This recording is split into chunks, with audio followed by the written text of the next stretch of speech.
بسم اللہ الرحمن الرحیم۔ حضرت خدیجہ سے شادی ہو جانے کے بعد حضرت محمد صلی اللہ علیہ وسلم کی مالی حالت کچھ بہتر ہو گئی،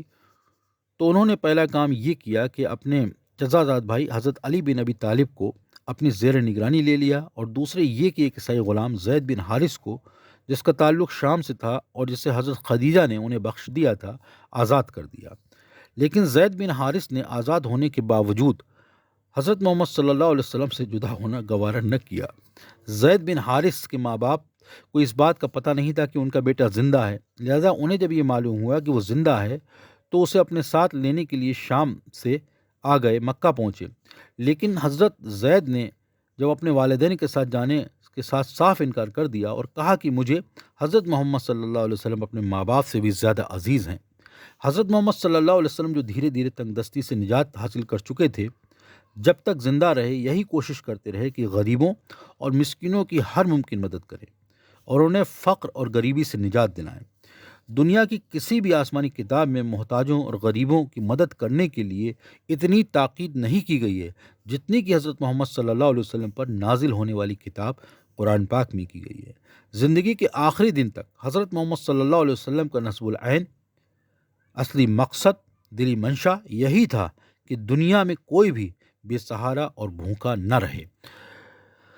کچھ مغربی مصنفوں نے، جنہیں اسلام سے پہلے جزیرہ عرب کے باشندوں کی طرز زندگی کا علم نہیں، یہ لکھا ہے کہ حضرت خدیجہ سے شادی کرنے کے بعد حضرت محمد صلی اللہ علیہ وسلم کی زندگی کا معیار بدل گیا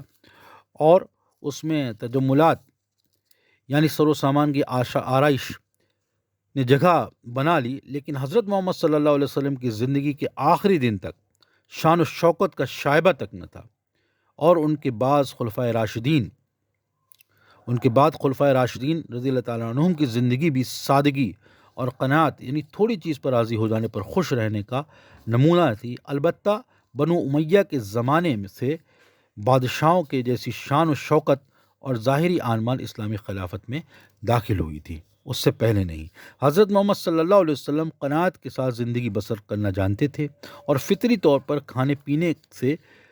کفایت شعاری سے کام لیتے تھے۔ اس زمانے کے عام لوگوں کی طرح حضرت محمد صلی اللہ علیہ وسلم کا صرف ایک تجمل،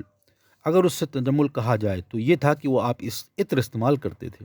لیکن اس زمانے میں کچھ عرب باشندے پانی کو بھی معطر کر کے، خوشبودار کر کے پیتے تھے۔ ایک بدوی عرب اپنی غذا اونٹ سے یعنی اونٹنی کے دودھ سے حاصل کرتا تھا۔ اگر عرب کے صحراؤں میں اونٹ نہ ہوتا تو عرب قبیلے کی زندگی کا جاری رہنا ممکن نہ تھا۔